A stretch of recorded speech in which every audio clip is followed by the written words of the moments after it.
A paz do nosso Senhor Jesus Cristo. Eu sou Veridiana Costa. Estamos aqui hoje para mais um dia de leitura. Senhor Deus e Pai, glorificado e exaltado és o teu santo nome. Muito obrigada, Pai, por mais um dia de vida. Agradeço por sua bênção e por sua proteção. Muito obrigada, Senhor, pelos teus livramentos, Pai. Por favor, nos abençoe nesta leitura. Que cada palavra sua, Senhor, seja ensinamento em nossas mentes e em nossos corações, nos inspire e nos direcione sempre a Ti, em nome de Jesus. Pois é, gente, como eu falei no vídeo anterior, a dificuldade aqui, mas ontem, aliás, há 2 dias, eu fiquei tentando editar esse vídeo e não estava conseguindo, até que eu baixei o aplicativo no notebook e depois de muita luta eu consegui, né? E ontem, graças a Deus, consegui publicar o vídeo. Então hoje eu vou fazer da mesma maneira para não correr o risco de perder a gravação, como já aconteceu muitas vezes. Lembrando que estamos no primeiro livro de Samuel e hoje a gente vai ver o capítulo 3, onde Deus fala com Samuel. E o jovem Samuel servia ao Senhor perante Eli, e a palavra do Senhor era de muita valia naqueles dias. Não havia visão manifesta, como se não fosse de muita valia hoje, né? Mas infelizmente muita gente não dá valor realmente. Infelizmente nos dias de hoje é assim mesmo, né? O povo não dá muito valor ao que vem de cima. Mas continuando, versículo 2. E sucedeu naquele dia que, estando Eli deitado no seu lugar, e os seus olhos começaram a escurecer, pois não podia ver, e estando também Samuel já deitado, antes que a lâmpada de Deus se apagasse no templo do Senhor, onde estava a arca de Deus, o Senhor chamou a Samuel e disse ele: Eis-me aqui. E correu a Eli e disse: Eis-me aqui, por que tu me chamaste? Mas ele disse: Não te chamei. Torna a deitar-te. E foi e se deitou. E o Senhor tornou a chamar outra vez Samuel, o qual se levantou e foi a Eli e disse: Eis-me aqui, por que tu me chamaste? Mas ele disse: Não te chamei eu, filho meu, torna a deitar-te. Porém Samuel ainda não conhecia o Senhor, e ainda não lhe tinha sido manifestada a palavra do Senhor. O Senhor, pois, tornou a chamar a Samuel terceira vez. E ele se levantou e foi a Eli e disse: Eis-me aqui, por que tu me chamaste? Então entendeu Eli que o Senhor chamava o jovem. Por isso Eli disse a Samuel: Vai deitar-te, e há de ser que, se te chamar, dirás: Fala, Senhor, porque o teu servo ouve. Então Samuel foi e se deitou no seu lugar. Então veio o Senhor, pôs-se ali e o chamou como das outras vezes: Samuel, Samuel. E disse Samuel: Fala, porque o teu servo ouve. E disse o Senhor a Samuel: Eis que vou fazer uma coisa em Israel, a qual todo o que ouvir lhe tinirão ambos os ouvidos. Naquele mesmo dia suscitarei contra Eli tudo quanto tenho falado contra a sua casa. Começarei e acabarei, porque eu já lhe fiz saber que julgarei a sua casa para sempre, pela iniquidade que ele bem conhecia, porque fazendo-se os seus filhos execráveis, não os repreendeu. Então, né, nós vimos no capítulo anterior que Deus havia falado com Eli referente a seus filhos, né? Porque Eli, sendo um sacerdote, tendo filhos que viviam como frutos de Belial, né? Faziam o que bem lhe entendessem, e Eli não os repreendia. Simplesmente falava que não era bom, né, que acontecesse isso, mas não os ensinava exatamente como deveriam viver a vida. Então Deus prometeu que iria acabar com isso, né? No versículo 14, a gente continua. Portanto, jurei à casa de Eli que nunca mais será expiada a sua iniquidade, nem com sacrifício, nem com oferta de manjares. E Samuel ficou deitado até pela manhã. Então abriu as portas da casa do Senhor, porém temia Samuel relatar esta visão a Eli. Então chamou Eli a Samuel e disse: Samuel, meu filho, e disse: Eis-me aqui. E ele disse: Qual é a palavra que te falou?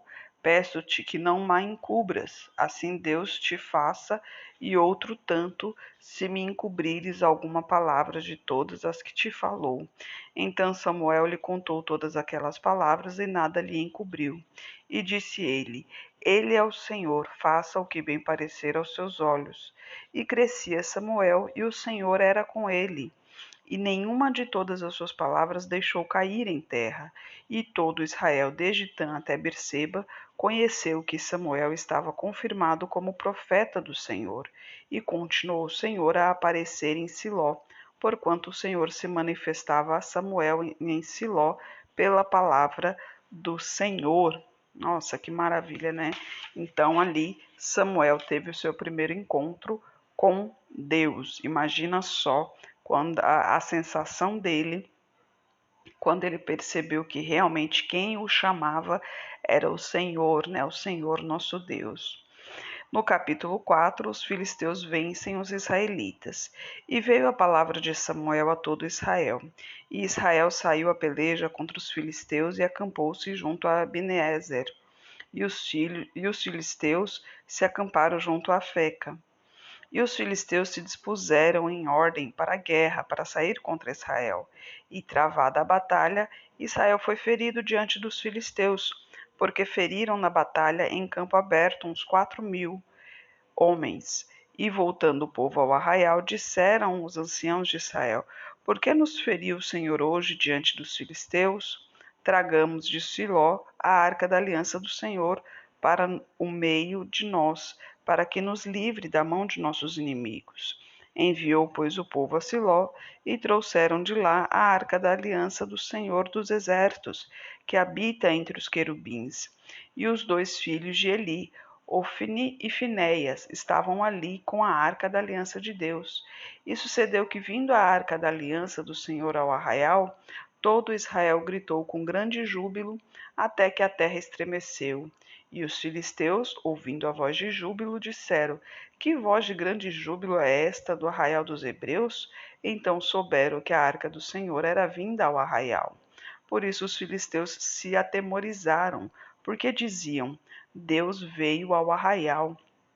E diziam mais: Ai de nós, tal nunca jamais sucedeu antes. Ai de nós, quem nos livrará da mão desses grandiosos deuses?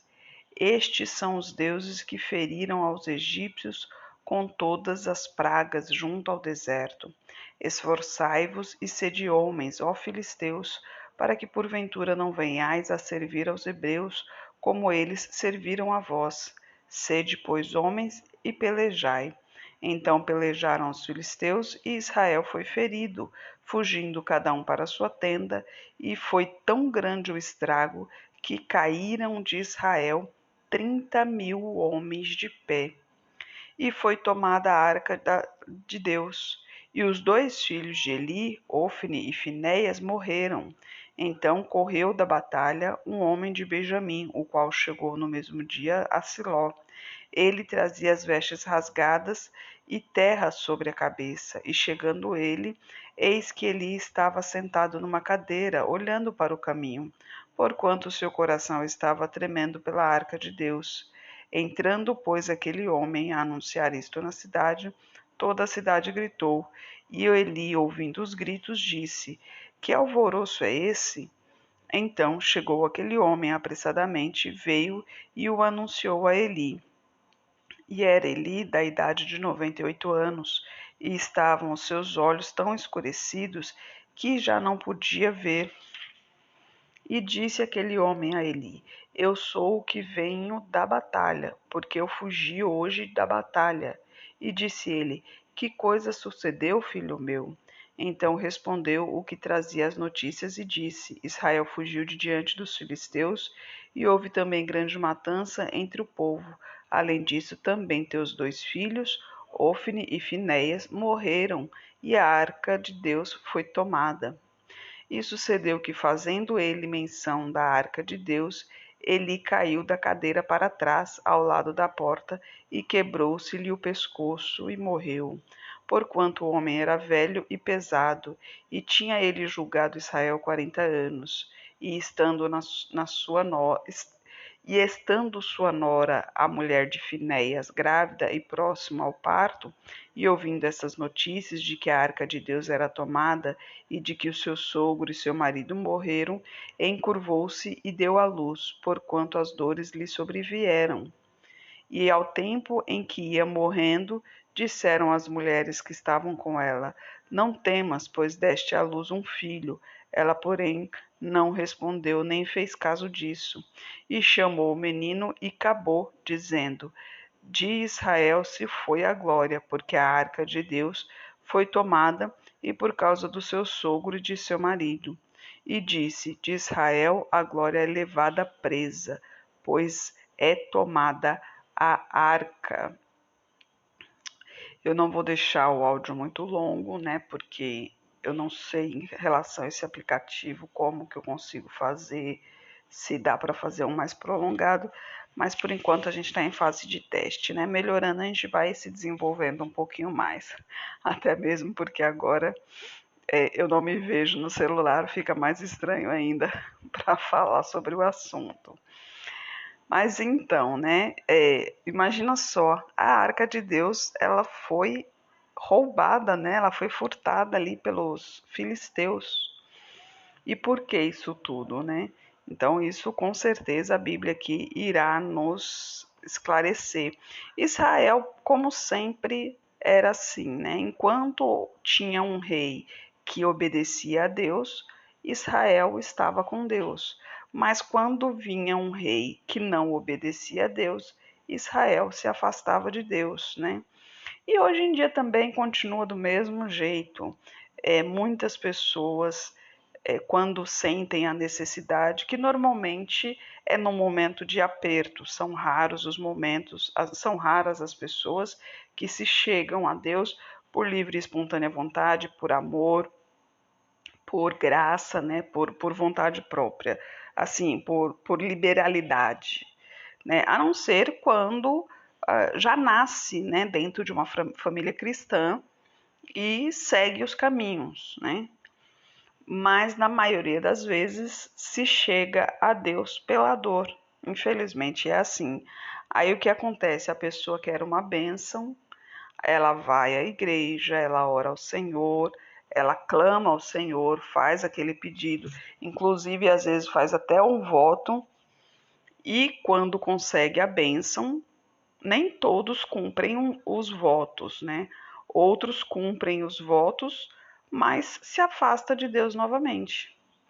Então é só ganhar, é só receber a bênção e se afasta do Senhor. E a gente sabe que para viver ao lado de Deus não é assim, né? Nós temos sim, que se permanecer no Senhor, perseverar na palavra do Senhor, né? Deus abençoa os persistentes, né? Nós temos que continuar seguindo os seus mandamentos, os seus preceitos, adorando somente ao Senhor, né? Se prostrando somente a Deus e se mantendo firme, porque Deus nos prometeu a vida eterna, Deus nos prometeu a libertação e a salvação. Então, nós temos que confiar na palavra do Senhor. Ele não é homem para mentir. Então, se ele prometeu, ele cumpre. Mas para isso, a gente também tem que cumprir, porque Deus é fiel conosco o tempo todo. Nós é que temos que provar a nossa fidelidade com ele. E, infelizmente, a fidelidade para com Deus hoje em dia está muito fraca, está muito frágil, né? E tantas coisas que a gente vê aí na TV, nas mídias em geral, né? Cada vez mais pegando as nossas crianças. Gente, tomem cuidado, pais. Eu vi desenhos, propagandas, né? Que agora eu consigo ver outros canais e tal. E eu vi propagandas de desenhos que, ao entender, é para criança, né? Já que é desenho. Mas não, é ensinando a fazer coisas erradas, é ensinando a desobedecer os pais, é ensinando a machucar as pessoas. Então, pais, tomem muito cuidado com o que os seus filhos estão vendo na telinha, né? E os próprios pais, os próprios adultos, jovens adultos, senhores, também tomem cuidado com o que vocês assistem, porque o que vocês estão assistindo, isso entra dentro de sua casa. Se for promiscuidade, essa promiscuidade entrará em sua casa e você não pode permitir uma coisa dessa. Então, ao invés disso, existem muitas opções de filmes cristãos, gente, histórias maravilhosas. Lógico que nem todas são reais, algumas são fictícias, mas que, embora sejam fictícias, são possíveis, porque na realidade, para Deus nada é impossível, né? Mas a gente encontra muitos filmes baseados em fatos reais e esses filmes são inspiração para nós. Eu lembro que quando eu vou para São Paulo, eu fico com a minha mãe lá e a gente fica até tarde, 1, 2 horas da manhã, assistindo o filme, porque ela é uma velhinha que gosta de dormir mais tarde, né? E, nossa, e é muito bom, é muito gostoso e é edificante. Não se esqueça também de louvores. É muito importante sempre ter um louvor em sua casa, tá tocando um louvor. Você não precisa saber cantar, é só prestar atenção na letra, no que está falando ali, e aquele louvor ali, você dedicá-lo realmente ao Senhor. Agora, importante, preste bem atenção, que tem muitas canções aí dizendo serem louvores, mas as palavras são contraditórias em relação à Bíblia. Então, preste bem atenção ao que você está ouvindo. Então, coloquem os louvores aí para escutar, é muito bom, o ambiente fica mais leve. E se você não pode ir à igreja, o YouTube está aí, tem muitos vídeos com ensinamentos, com estudo bíblico, com pregações, com louvores, e tem de várias religiões também, tá, gente? Como sempre falo aqui, eu não prego religião, eu prego a Bíblia, né? Aliás, eu prego não, eu leio a Bíblia, né? Eu não sou pregadora. Eu leio a Bíblia e falo do que está acontecendo ali naquele momento. O importante é sempre ouvir a palavra do Senhor, sempre seguir ao Senhor e não deixar que o mundo te afaste da presença do Senhor, porque Deus não se afasta de ninguém, nós é que nos afastamos dele. Senhor Deus e Pai, glorificado, exaltado és o teu santo nome. Muito obrigada, Pai, por tua palavra, por tua mensagem, Senhor. Eu peço a Ti, Pai, em especial hoje, Senhor, tem uma menina ali, Pai, ela está ali naquela cama com câncer, Pai, ela necessita de Ti naquele momento, nesse momento, Pai, ela necessita de Tua força, Senhor, manifeste o Teu poder na vida dela, Pai, abra os seus olhos espirituais, que ela esteja em Ti, Senhor, e que seja feita a Sua vontade na vida dela, Pai. Peço também pela nossa irmã, Senhor, que está passando por um momento de depressão, Pai. Em nome de Jesus, Senhor, eu repreendo esse demônio do suicídio e ordeno, saia agora da vida dela, em nome de Jesus, pois o sangue de Jesus tem poder, pelas tuas pisaduras nós fomos sarados. Então, Pai, eu peço a Ti, Senhor, cubra com a tua unção, Pai, proteja de todo mal em nome de Jesus. Eu peço a Ti por essa pessoa que está orando comigo, Pai. Manifeste o teu poder na vida dela, Senhor. Eu uno a minha fé com a fé dela, Pai. Toque em sua saúde, toque em suas finanças, toque em sua vida pessoal, em sua vida profissional, em seu psicológico, Pai, em seu raciocínio, Senhor. Conceda a ela sabedoria e discernimento, Pai, para se livrar do mal deste mundo, Pai, e se voltar somente para Ti, em nome de Jesus. Peço a Ti por todas as da minha parentela, por toda a parentela de meu esposo. Derrama a tua unção sobre cada um deles, Pai. Manifeste o teu poder na vida de cada um e traga todos para o seu caminho. Peço a Ti pelos nossos governantes, pelas nossas autoridades, que os Teus anjos estejam guiando cada um deles de acordo com a Tua vontade, Pai. Peço a Ti pelos Teus filhos, por favor, nos capacite cada vez mais para proclamarmos o Teu Evangelho. É o que eu oro em nome de Jesus. Amém. Que Jesus Cristo esteja em seu coração e que Deus abençoe.